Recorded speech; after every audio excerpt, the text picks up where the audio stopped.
the closet, walled cities, past lives in boxes. Music absorbed till it's seeped from my skin. Can't stand to hear it. Means more to me than photographs.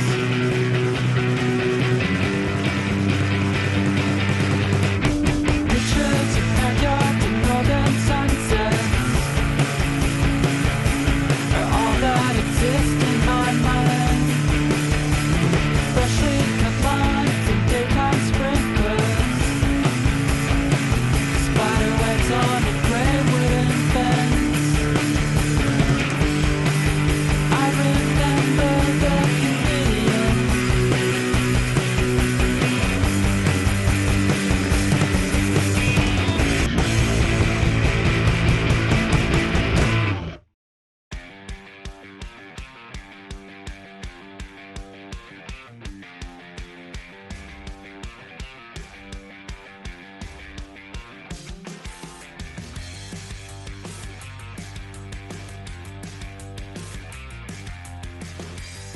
Good morning on another dreek day in Northumberland.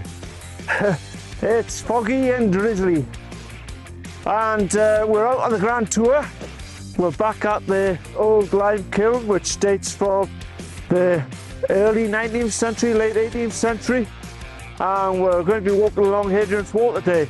So first of all, we're going to head up to Housesteads. Neil's back off his holiday. Hello! It's foggy and drizzly and flipping awful, but actually it's really atmospheric. It's a good day to walk. I like days like this. You can kind of, the history seems closer on a day, I think, on a challenging day like this. So today we're going to be trying out something new on the camera again. We're going to be doing it at 4K on the maximum settings, so 30 frames per second at 100M, whatever M means. So we'll give it a go, and also I'm trying the mic straight. Last time I had a resistor in between the microphone and the camera, so I'm going to try it on the full volume this time. This pathway behind me is called the Military Way. It's actually an old Roman road. It was built in order to replace Staingate when they built the wall.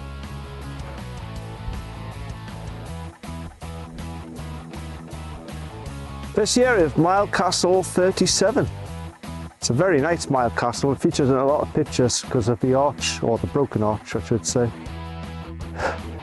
It still has quite a little bit of wall standing inside, showing where the rooms once were. And this broken arch features in quite a lot of pictures about Hadrian's Wall.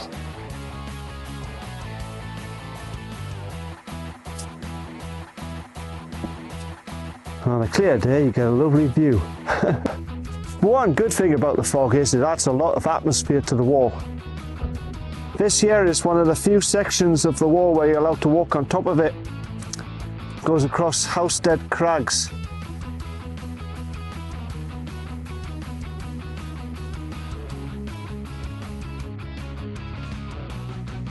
These here are Housestead Crags.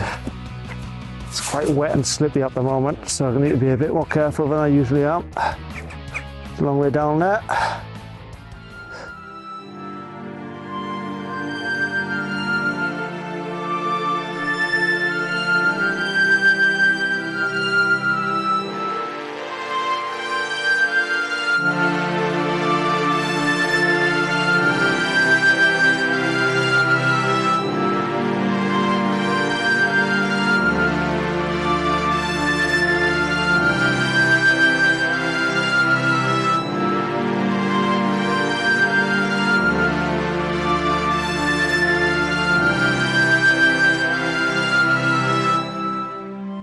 This here is the outer wall of Housesteads. Just give you an idea how big it is. There's me to scale. It's quite a large wall. Housesteads was known to the Romans as the Covicium, village on the slope, although it might have been Borcovicium. The fort was first built in 128 AD and was destroyed and rebuilt in 197 AD, 296 and 367. It was abandoned at the start of the 5th century, around 409 AD, when the Romans left Britain. It's unknown who initially manned the fort, but by the 3rd century, the main garrison was the 1,000-strong 1st cohort of Tungrians from modern-day Belgium. However, the fort only held around 800 men, and the other 200 would have been stationed elsewhere, possibly Milecastles. This was the barracks area. Each one of these rooms would have slept 8 men. Based on the evidence of a discovered tombstone, it's also believed that a number of Syrians from the 1st cohort of Hamian bowmen were also present in the fort, although these were mostly based at Carveran, which we visited in section 9. This here's the granary. It was raised up above the ground in order to keep the grain dry. At the end of the 3rd century, the garrison was bolstered by Vicunius Frithiorum, an irregular cavalry made up of Frisian tribesmen from modern-day Holland. This here would have been a Roman hospital. It's the only Roman hospital found in Britain. In the 4th century, there is mention of the numerous Nordifridi. It's unsure whether these were just Frisians depleted or they were numbers of German mercenaries. This here was the Roman toilets. Apparently it's the best preserved Roman toilet in Britain. It was flushable as well. That's what it would have looked like.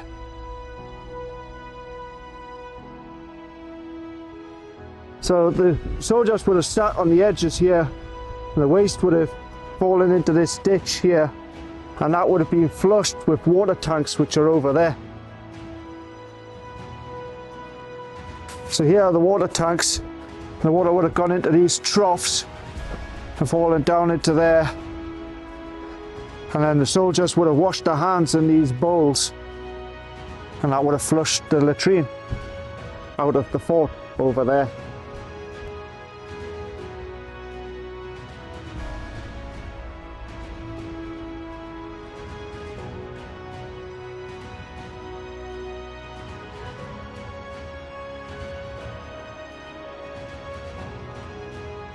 For a visual walk around what the fort once looked like, check out Story Past Productions video.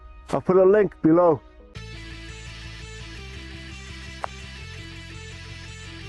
This is the site of an old Roman well. This is north of the wall. Now south of the wall, there would have been a Roman baths once upon a time. This here is Knagburn Gate. This would have been a entranceway through the wall where they could tax the populace passing between Roman Britain and non-Roman Britain. We've been guarded by 2 towers by the looks of it.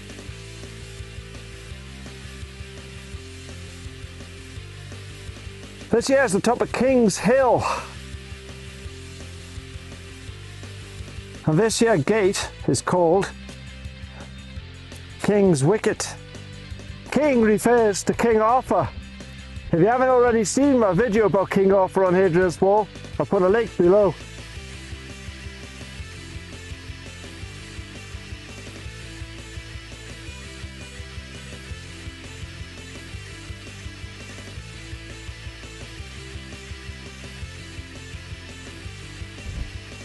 This here is Sewingshields Crags. They form part of a legend of Northumberland, which I'll be discussing later.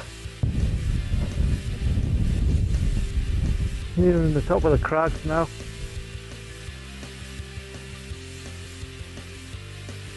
I've actually got a better image of the crags when I did Kings and Queens Crags. I'll stick an image of Sewingshields Crags without the mist.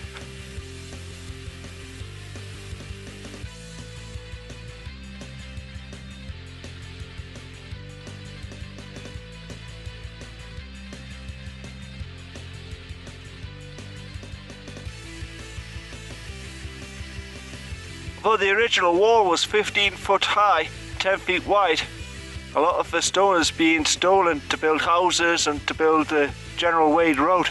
What's left is barely 3 foot in some places, and other places it doesn't exist at all. Just brilliant. What, oh Centurion? We're facing a horde of ginger maniacs with wild goats nesting in their huge orange beards, or to put it another way, the Scots. And how does our inspired leader Hadrian intend to keep out this vast army of lunatics? By building a 3 foot high wall. There's a decent looking stack there. These crags aren't so high as the other ones, but high enough to cause you damage if you fell. There's a pretty cool gap there. You can just imagine it being used by reavers once upon a time. Very cool. Speaking of reavers, Housesteads was once owned by the notorious Armstrong family, and Nicholas Armstrong in the 17th century eventually was hanged for his activities, and his family fled to America.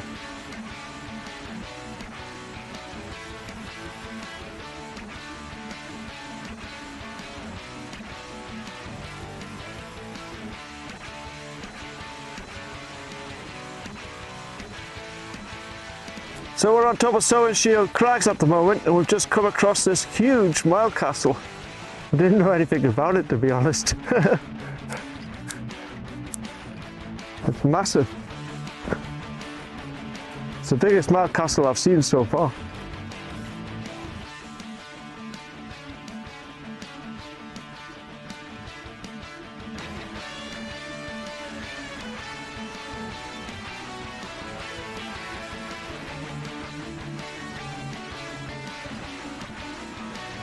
Have a look at the size of these walls that protected this Milecastle. Wow. How big do you reckon that is? 10 foot?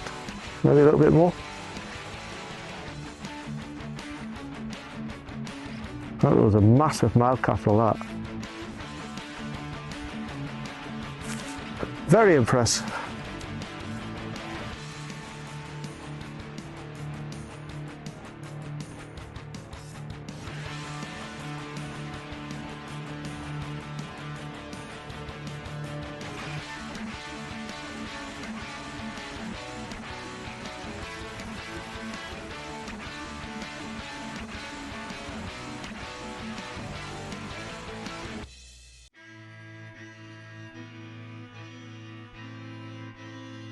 Sewingshields Castle was originally a 15th century tower owned by Sir Robert Ogle. It was flattened in the 19th century. It is here that the legend of Sewingshields is supposed to have taken place, although some would say it was on Sewingshields Crags, and it's probably a good case that it was there. Personally speaking, I think it was Kings and Queens Crags, but that was another video. Link below. Once upon a time there was a shepherd who was sat on the remains of the castle, and he dropped his knitting ball, and the wool rolled away from him and landed in an underground cavern. Hardly can see anywhere where there could be an underground cavern here, to be honest, hence the reason why Sewingshields Crags is probably a better idea. So following the subterranean passage underneath the castle, the floor was covered in toads and lizards, and around him bat wings whizzed.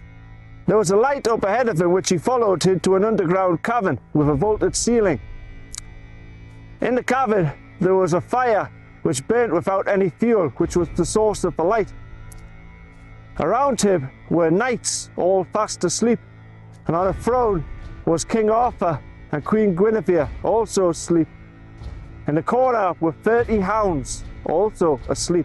There was a table in front of the king, and on the table lay a sword in a sheath, a garter and a horn. The shepherd drew the rusty sword, and as he drew it, the knights began to stir. He picked up the garter and cut the garter with the sword.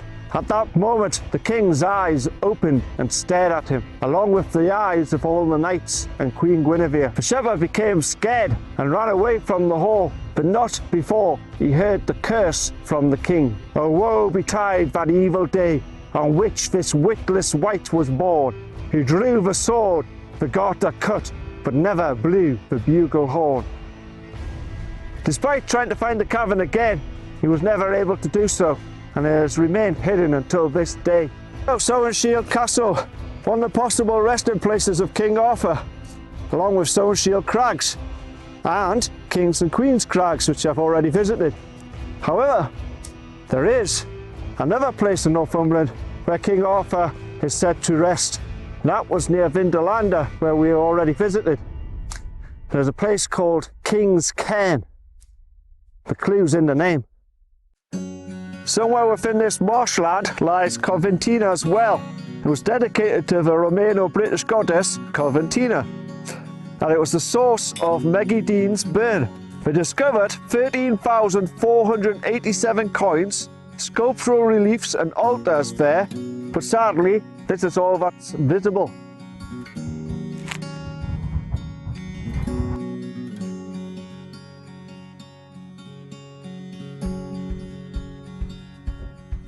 This here is the Temple of Mithras. It was built originally in the early 3rd century and modified twice. It was looted and destroyed around 296-297 AD, probably deliberately desecrated by early Christians. It would have originally resembled a cave. These are replica altars. I'm not going to talk too much about Mithras because Mark Nichol's done a really good video about it. So if you haven't already checked out Mark Nichol, does really good border history videos, put a link below. Just outside the temple, although there's nothing remaining now, there was a shrine to the nymphs. This was an open air and was probably destroyed around about the same time as the Mithras temple. Close to the temple is the remains of a Roman fort. You can just make out the outer wall there. Inside now is just a field, although there are ruins underneath. This was a Roman fort known as Brocolitia. The fort was built to house a cohort of 500 cavalry, the last of which were the first cohort of Batavians from Rhineland. Currently walking in the vallum, formed part of Hadrian's wall. Originally you had a ditch, then you had the wall itself, and then behind the wall you had first the military road and then the vallum.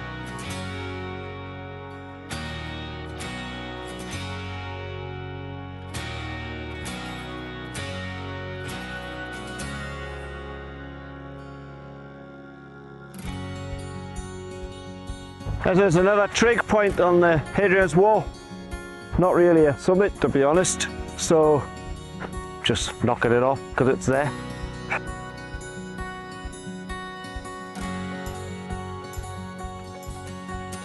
This here's the remains of Milecastle 29. It's like a ditch here. And obviously the Milecastle would have been on this square area here. There's a ditch all the way around it.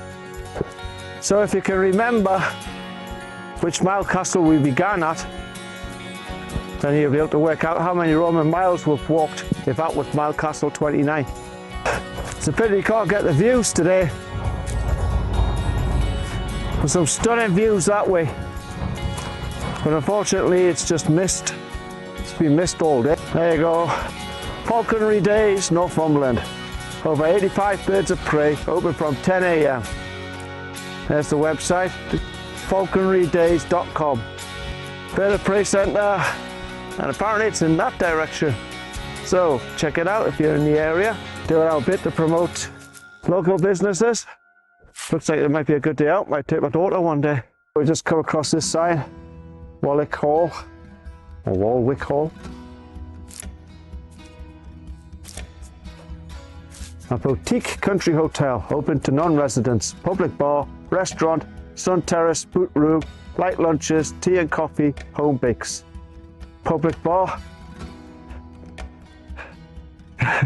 And Neil obviously wants to go. It looked pretty good. Sadly, we need to be in Chester's before 4 o'clock because that's when it shuts.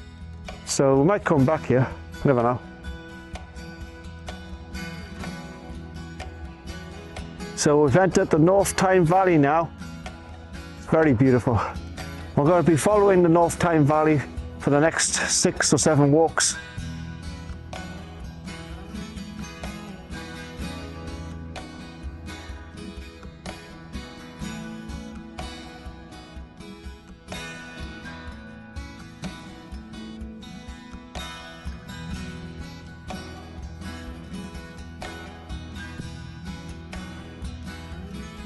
This is Chester Stables, part of Warwick Hall. Far too nice for horses, which is why it's now luxury accommodation.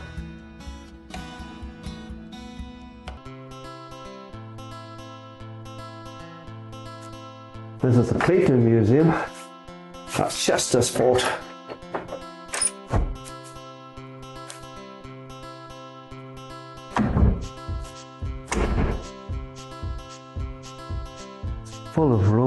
altars. That one there is to Mars, I think most people will know. And Mercury, messenger of the gods.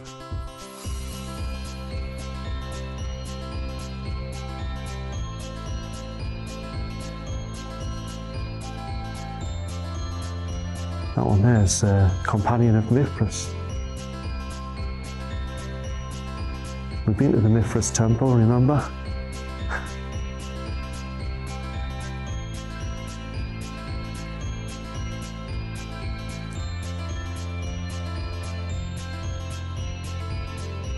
There's an arch dedicated to Mars, obviously Mars, god of war, Roman soldiers. There's the nymphs. Remember that the temple of Mithra was the nymphs temple as well?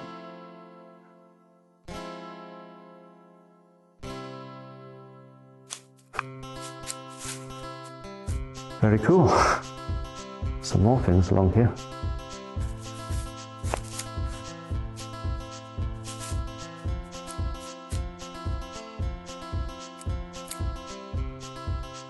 Old Roman tools.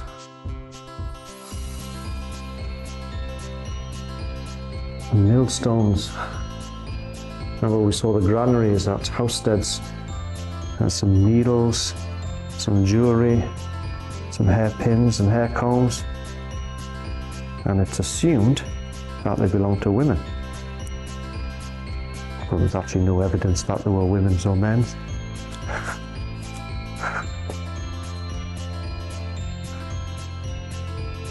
And here are some cavalry bits.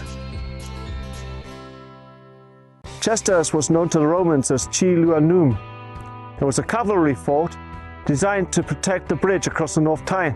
It was built in 124 AD and originally housed around 500 men from the first cohort of Van Johns. This here was the barracks. The soldiers would have lived with their horses because they were very valuable, the horses. The Van Johns were originally a 1,000 strong auxiliary unit recruited from modern day Germany. The other 500 were based at a fort in Benwell, which is part of Newcastle now. This here was the commander's house. As you can see, he was afforded the luxury of underfloor heating. Smoke would have, or hot air would have passed through underneath here. There would have been a fire somewhere.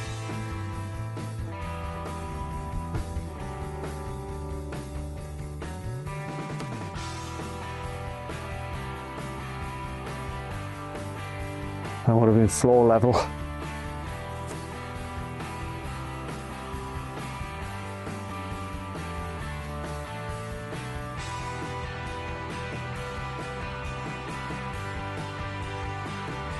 For me, this is the best part of the Chesters fort site. The old bathhouse.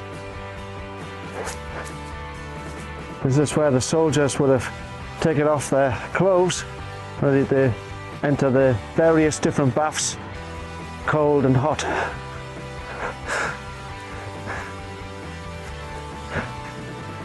This hasn't been reconstructed, this is originally how it was found. On the first rooms there's a sauna, a dry heat sauna.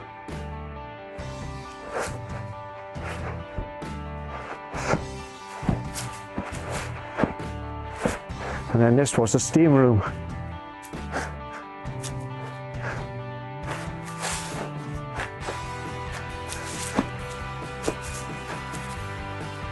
You can just imagine them sitting around here, sweating with the steam. And this small area here, probably raised up above the ground, was a hot bath.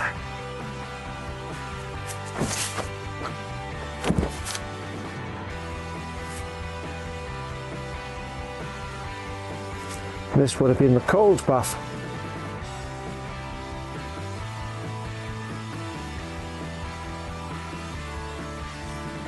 From the late 2nd century, the garrison changed to the 2nd Wing of Asturias, a cavalry unit from what is now northern Spain. Although the Romans left in 409 AD, the site continued to be used, and it's unknown if it was used by locals or the remains of a garrison acting independently. This would have been the site where the bridge crossed the North Tyne. You can see the remains on the other side. So that was Chester's Fort. It's a little over £7 to enter, and it closes at 6 o'clock, not 4 o'clock. We rushed to get here and we needn't have bothered. So very good, check it out, very well preserved site.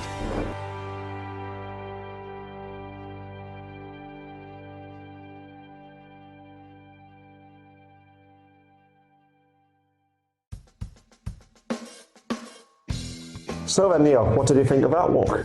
Well, it's nice to get back into things, and this was a good walk, good start to walk. The only thing I'd say about this one, it starts along the wall and then it gets a bit flat later on. So if you can manage to flatten this later on, that's fine. But stick with it, and then you get to, is it Chesterfield, Chesters, and it picks up from there, and obviously in the pub at the end, which is great.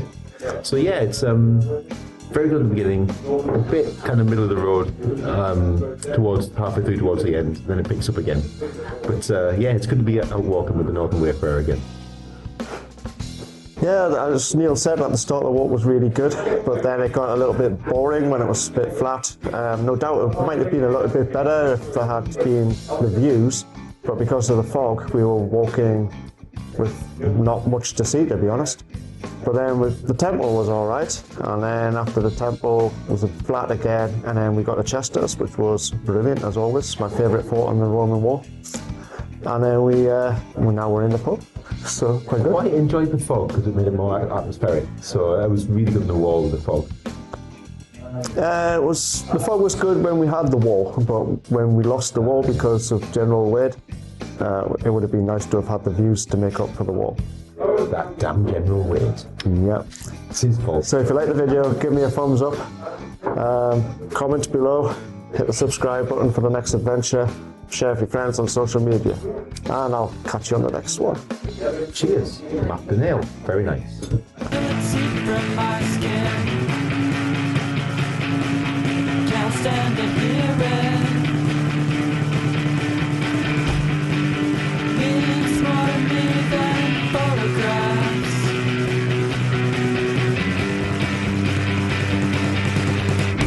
Pictures of backyard and northern sunsets are all that exist in my mind. Freshly cut lawns and daytime sprinklers, spiderwebs on a gray wooden fence. I remember the convenience.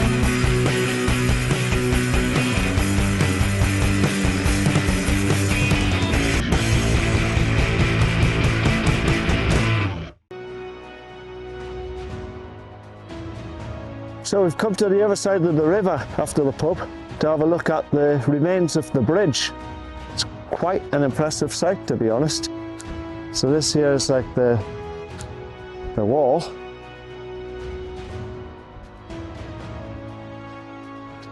This would have been like a watchtower, I would have thought. It's now flooded. And these stones would have been part of the bridge. It almost looks like a good place for a backhouse. There's a pillar there as well, and there's some stones on that side. We'll have a look at them closer in a minute.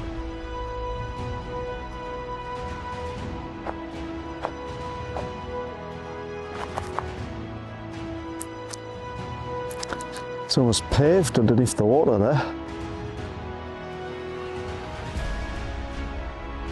Very impressive. Let's have a look at these ones over on the other side.